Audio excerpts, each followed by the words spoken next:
உடலில் haemoglobin level குறைஞ்சிக்கிட்டே வருது. ஸோ ரத்தம் குறைபாட்டை சரி செய்ய நம்ம என்ன பண்ணலான்றது இந்த பதிவில் பார்க்கலாம். ஹீமோகுளோபின் லெவல் குறையுதுங்க, இது எப்படி நம்ம இன்க்ரீஸ் பண்ணலாம்? ஸோ இந்த டவுட்டு நிறைய பேருக்கு இருக்கும்.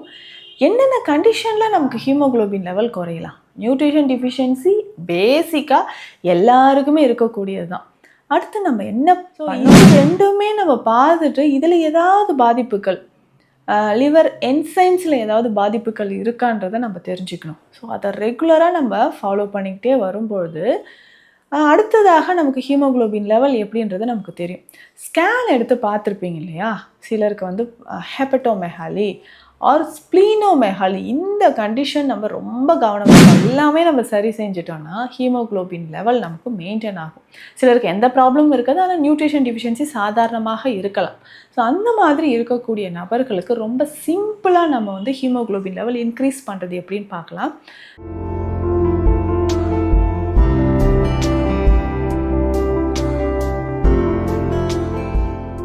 வணக்கம், நான் டாக்டர் நித்யா, சித்தா ஃபிசிஷியன். உடலில் ஹீமோகுளோபின் லெவல் குறைஞ்சிக்கிட்டே வருது. ஸோ ரத்தம் குறைபாட்டை சரி செய்ய நம்ம என்ன பண்ணலான்றதை இந்த பதிவில் பார்க்கலாம். நான் உங்கள் டாக்டர் நித்யா, சித்த மருத்துவர், தீக்ஷாலயம் சித்தா ஹெல்த் கேர், ஆதம்பாக்கம், சென்னை. இந்த ஹீமோகுளோபின் லெவல் குறையுதுங்க, இது எப்படி நம்ம இன்க்ரீஸ் பண்ணலாம்? ஸோ இந்த டவுட்டு நிறைய பேருக்கு இருக்கும். என்னென்ன கண்டிஷனில் நமக்கு ஹீமோகுளோபின் லெவல் குறையலாம்? நியூட்ரிஷன் டிஃபிஷியன்சி பேசிக்காக எல்லாருக்குமே இருக்கக்கூடியது தான். அடுத்து நம்ம என்ன பண்ணணும்? ஸோ ஹீமோகுளோபின் லெவல் குறையுதுன்னா லிவர் ஃபங்க்ஷன் கரெக்டாக இருக்கா, எல்எஃப்டி அப்படின்னு சொல்லுவாங்க, லிவர் ஃபங்க்ஷன் டெஸ்ட். அடுத்ததாக நமக்கு ஆர்எஃப்டி அப்படின்னு சொல்லக்கூடிய ரீனல் ஃபங்க்ஷன் டெஸ்ட். இது ரெண்டுமே நம்ம பார்த்துடணும் செல்ஃபாக. ஸோ இது ரெண்டுமே நம்ம பார்த்துட்டு இதில் ஏதாவது பாதிப்புகள், லிவர் என்சைம்ஸில் ஏதாவது பாதிப்புகள் இருக்கான்றதை நம்ம தெரிஞ்சுக்கணும். ஸோ அதை ரெகுலராக நம்ம ஃபாலோ பண்ணிக்கிட்டே வரும்பொழுது அடுத்ததாக நமக்கு ஹீமோகுளோபின் லெவல் எப்படின்றது நமக்கு தெரியும். ஸ்கேன் எடுத்து பார்த்துருப்பீங்க இல்லையா? சிலருக்கு வந்து ஹெப்படோமெகாலி ஆர் ஸ்ப்ளீனோமெகாலி, இந்த கண்டிஷன் நம்ம ரொம்ப கவனமாக பார்த்துக்கணும்.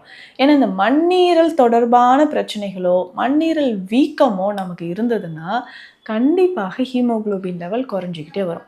இதை தாண்டி இன்றைக்கி பெரும்பாலும் நிறைய நபர்களுக்கு போன் மேரோ, அதாவது எலும்பு மஜ்ஜை, சித்த மருத்துவத்தில் 7 உடல் தாது நம்ம சொல்லுவோம். ஸோ இந்த 7 உடல் தாதில் ரொம்ப முக்கியமானது எலும்பு மஜ்ஜை. இந்த எலும்பு மஜ்ஜையில் ஏதாவது ஒரு பாதிப்பு இருந்தாலும் நமக்கு வந்து ஹீமோகுளோபின் லெவல் குறைஞ்சிக்கிட்டே வரும். ஸோ இது எல்லாம் தாண்டி டைஜஷன் அப்படின்ற ஒரு விஷயம், செரிமான பிரச்சனைகள் இருக்கும்போதோ அல்சர் தொடர்பான பிரச்சனைகள் இருக்கும்போதோ, அல்சர் வந்து நமக்கு பாதிப்பை ஏற்படுத்துது அப்படின்னு சொன்னால் இன்டர்னல் ப்ளீடிங், பெர்ஃபரேஷன் அப்படின்ற ஒரு கண்டிஷன் இருக்குது. பெர்ஃபரேஷன் அப்படின்றது நமக்கு ஏற்படும்போது உடலில் நமக்கு வந்து குடல் பகுதியில் ப்ளீடிங் இருந்துச்சுன்னா ரொம்ப கவனமாக நம்ம இருக்கணும். ஸோ அது வந்து நம்ம ரெகுலராக ஃபாலோ பண்ணிக்கிட்டே வரும்பொழுது குடல் பகுதி கழிவுகளை நம்ம வந்து எப்படி வெளியேற்றுறோம், இல்லை குடலில் இருக்கக்கூடிய இந்த அல்சர் பிரச்சனையை எப்படி சரி செய்யணும்னு பார்க்கணும். ஸோ இது எல்லாமே நம்ம சரி செஞ்சிட்டோம்னா ஹீமோகுளோபின் லெவல் நமக்கு மெயின்டைன் ஆகும். சிலருக்கு எந்த ப்ராப்ளமும் இருக்காது, ஆனால் நியூட்ரிஷன் டிஃபிஷியன்சி சாதாரணமாக இருக்கலாம். ஸோ அந்த மாதிரி இருக்கக்கூடிய நபர்களுக்கு ரொம்ப சிம்பிளாக நம்ம வந்து ஹீமோகுளோபின் லெவல் இன்க்ரீஸ் பண்ணுறது எப்படின்னு பார்க்கலாம். நம்ம ஸ்பெஷலாக சிறுநீரக பிரச்சனைகளுக்கு, சிகேடி, இந்த பிரச்சனைக்கு ட்ரீட்மெண்ட் கொடுத்துட்ருக்கோம். அப்போது பெரிய ஒரு சேலஞ்சிங்கான ஒரு விஷயம், நல்லா இம்ப்ரூவ்மெண்ட் ஆகிட்ருக்கும். பட் இந்த ஒரு பாயிண்டில் ஹீமோகுளோபின் லெவல் இன்க்ரீஸ் பண்ணுறதுக்கு ரொம்ப கஷ்டப்படணும் அப்படின்னா இந்த சிகேடி பேஷண்ட்ஸ்க்கு தான். யூரியா கிரியேட்டின் லெவல் நார்மலாக வந்துட்டுருக்கோம், ஆனால் அந்த ஹீமோகுளோபின் மட்டும் என்னங்க இன்க்ரீஸ் ஆகவே இல்லை. ஸோ ஃபுட்டும் நம்ம வந்து நினச்சது சாப்பிட முடியாது.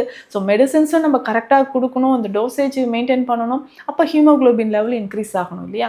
ஸோ இதுவுமே வந்து ஒரு சேலஞ்சிங்கான விஷயம் தான். நம்ம கரெக்டாக இன்றைய வரைக்கும் சக்ஸஸ்ஃபுல்லாக எல்லாருக்கும் அதை நம்ம பார்த்துட்ருக்கோம். இப்போ பேசிக்காக உங்களுக்கு ஹீமோகுளோபின் லெவல் இன்க்ரீஸ் ஆகணும்னா நம்ம சிம்பிளாக ஃபாலோ பண்ண வேண்டிய விஷயங்கள், கீரைகள் நமக்கு நல்லா ஹெல்ப் பண்ணணும்னு சொல்லலாம்.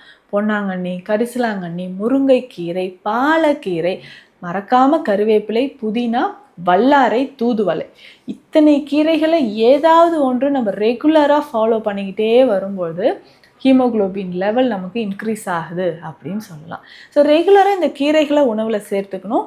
கருவேப்பிலை பொடி தேனோடு சேர்த்து சாப்பிட்றது ரொம்ப முக்கியம்.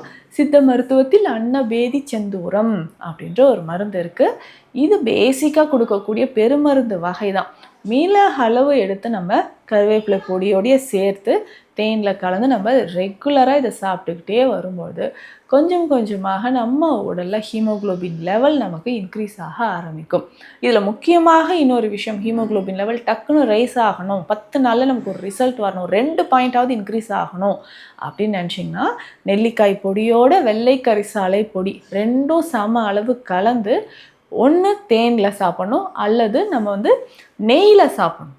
தேன் அல்லது நெய் ரெகுலராக இதை சாப்பிட்டுக்கிட்டே வரும்போது ஹீமோகுளோபின் லெவல் நமக்கு நல்லாவே இன்க்ரீஸ் ஆகும். ஸோ இது சுகர் இருந்தாலும் நம்ம எடுத்துக்கலாம், இல்லை பிபி இருக்குங்க, கொலஸ்ட்ரால் இருக்குங்க அப்படின்றவங்களும் இதை எடுத்துக்கலாம். ஏன்னா பெண்கள் இன்றைக்கி பெரும்பாலும் நிறைய பேருக்கு பார்த்தோம்னா ஹீமோகுளோபின் லெவல் குறைவாகத்தான் இருக்குது. ஸோ அதற்கான சிகிச்சை முறைகள் உங்களுக்கு ரத்தம் தொடர்பான பிரச்சனைகளோ உடல்நலம் சார்ந்த பிரச்சனைகளோ இருந்தால் அதற்கான மருத்துவ ஆலோசனை தேவைப்பட்டால் ஸ்க்ரீனில் இருக்கிற நம்பருக்கு கான்டாக்ட் பண்ணுங்கள். நன்றி.